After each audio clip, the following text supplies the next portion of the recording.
할렐루야. 부활의 주님이 여러분과 함께 하시기를 기원합니다. 봄의 기운처럼 더 건강하시고 더 생기 넘치는 하루 되시기를 기도합니다. 오늘의 말씀은 누가복음 24장 36절로 39절의 말씀입니다. 이 말을 할 때에 예수께서 친히 그들 가운데 서서 이르시되 너희에게 평강이 있을지어다 하시니 그들이 놀라고 무서워하여 그 보는 것을 영으로 생각하는지라. 예수께서 이르시되 어찌하여 두려워하며 어찌하여 마음에 의심이 일어나느냐. 내 손과 발을 보고 나인 줄 알라. 또 나를 만져보라.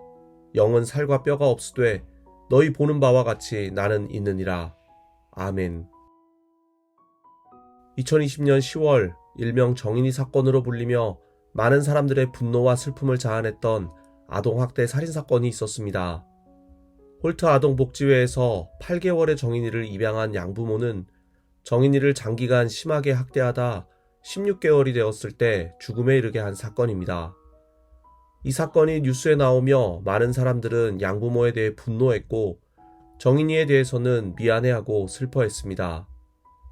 그러나 정말 안타까운 것은 3번이나 학대 신고가 있었음에도 정인이를 구출해내지 못했다는 것이며 이러한 제도적 허점은 지금도 별반 다르지 않다는 것입니다. 경찰청장이 대국민 사과를 하고 수많은 법안들이 앞다투어 만들어졌지만 학대 신고 건수만 늘었을 뿐 이후로도 충격적인 아동학대 사건들은 계속 발생하고 있다는 게 문제인 것입니다. 어떤 사건이 일어났을 때 그 사건 자체가 의미 있고 중요하기도 하지만 정말 중요한 것은 그 이후입니다. 그 사건을 통해 바뀌어진 삶이 더욱 중요한 것입니다.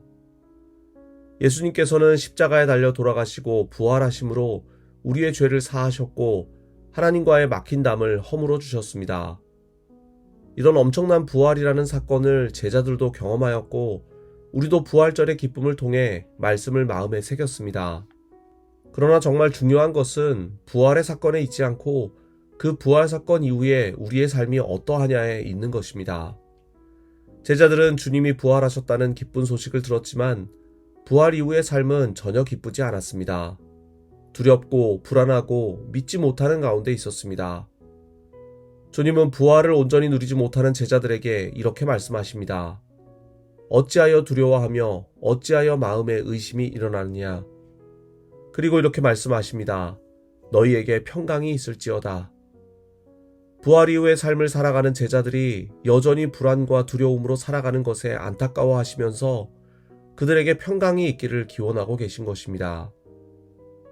주님은 우리 역시 평강 가운데 살아가기를 원하시는 줄 믿습니다. 부활절을 지난 우리가 평강 가운데 거하지 못하고 부활 이후의 삶을 온전히 살아내지 못한다면 주님은 우리에게도 이렇게 말씀하실 것입니다. 어찌하여 두려워하며 어찌하여 마음에 의심이 일어나느냐. 부활절을 기쁨 가운데 지나셨습니까?